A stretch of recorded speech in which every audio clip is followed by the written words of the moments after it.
Dr. Mindy here, and on this video, I am gonna just go right to the 5 biggest mistakes that people make when they try to go keto.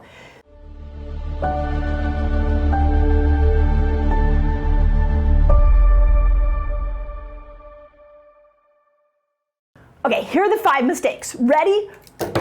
Number 1, these are like pet peeves. I cannot wait for you to understand these because we get these questions all the time. First one, the ketogenic diet is not a high-fat diet. I'm gonna say that again. The ketogenic diet is not a high-fat diet. You don't have to lean into all your macronutrients coming from fat. Now, we have some recommendations, like when I talk about the ketobiotic diet, which I wrote about in the new book, Fast Like a Girl, I also wrote about it in the Menopause Reset. Ketobiotic diet, we want you to lean into good fats. That's awesome, but you don't have to make fat your primary macronutrient. Now, what happens when people lean into too much fat on the ketogenic diet is sometimes they start to see cholesterol going up. So if you love fat, you're an avocado fan, a nut butter fan, you do the keto cups like I'm constantly recommending, then those are good fats, but you don't have to put all your focus on fat as the macronutrient. When you come to the ketogenic diet, think of fat as a blood sugar stabilizer. That's all it's doing, is just keeping your blood sugar stable so that you're less hungry. Okay, point number 2. People, when they go keto, they increase their protein and then they eat too much protein. Okay, so this is a tricky one because over time, if you want to lose weight, protein will increase glucose and it'll increase insulin as much as carbohydrates over time. So if you've come to the ketogenic diet and you're finding that you're not getting the weight loss result that you want, then I want you to look at protein, make sure you're not eating too much protein. Remember, when we look at those macronutrients, protein does spike glucose, but you also need protein to build muscle. So this is why I'm such a fan of variation. And in the new book, Fast Like a Girl, I have a whole section on proteins, and I talk about what proteins you should eat and how much you should eat, so stay tuned for that. Third problem people do, eating commercialized keto products. Okay, for the most part, every flippin' keto product I have seen out there is full of junk. I was recently in a commercial grocery store and there was put out a keto bread, and I would look down and I thought, oh my God, they have keto bread in a mainstream grocery store? I read the ingredients and it was a toxic dump of chemicals. So just because it says keto on the outside of a label does not mean that it's healthy. So please be mindful that you want to still eat clean ingredients. Okay, number 4, another huge pet peeve. The best way to get into ketosis is not through diet changes. It's through fasting. So why are you on the keto diet? You're on the keto diet because you want to lose weight and you want those ketones to heal, you want to burn more fat. Well, guess what? The first step should be fasting. Start compressing your eating window and elongating your fasting window, and you'll get into ketosis faster than eating all day long, depriving yourself of carbohydrates, eating the wrong fats, eating all the commercial keto products. That is the hardest way to get into ketosis. Easiest way? Let's compress your eating window, leaving more time for fasting.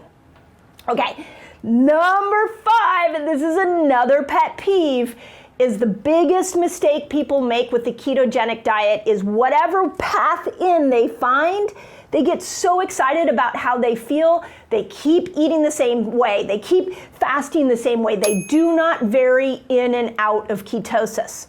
Women specifically, I want to chat with you here for a moment because if you have a cycle, you are not meant to stay into ketosis all the time, specifically the week before your period and during ovulation.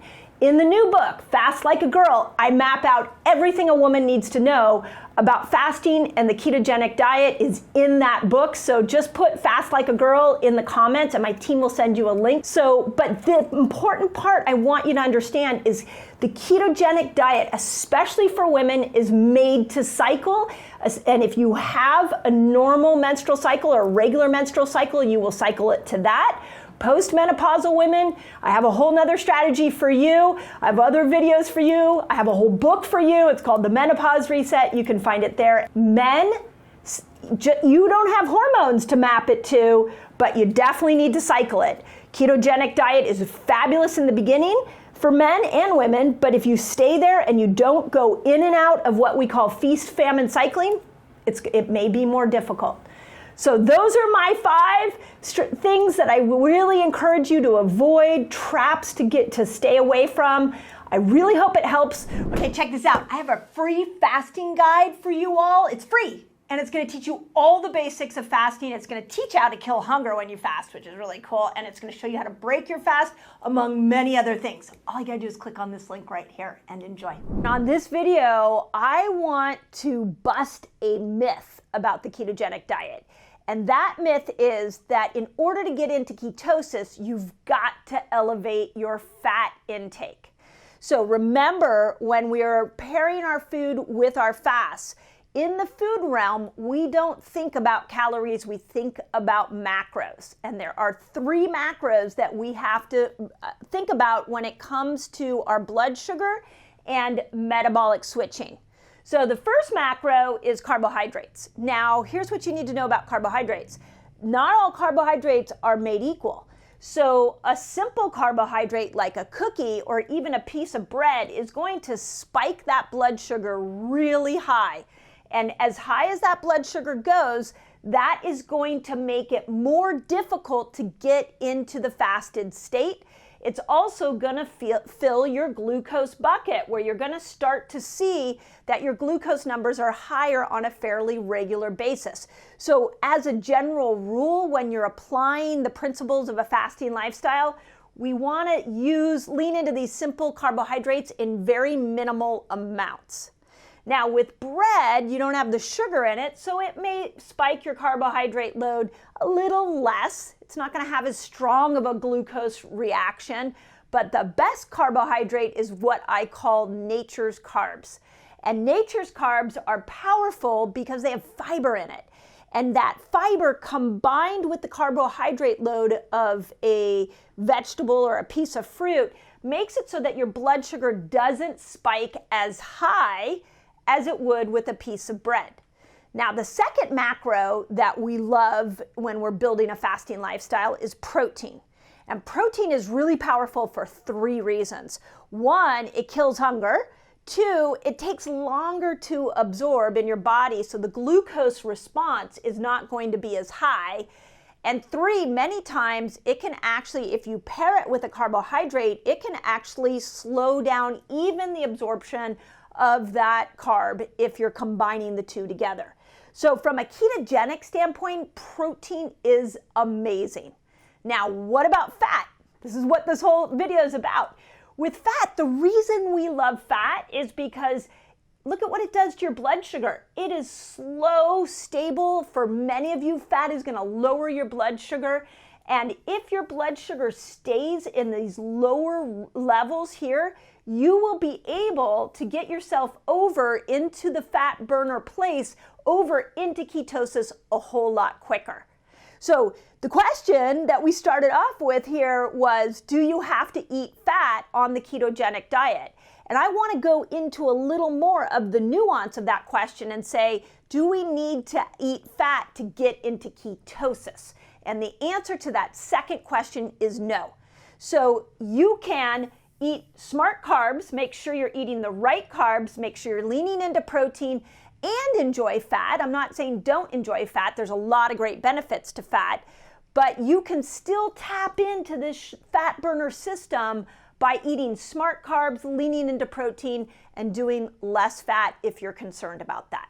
So as always, I hope that's helpful. This is really important because what we notice is that when we're fasting, we're trying to become a fat burner. We're working on being a better fat burner. We're working on making ketones. That's really important.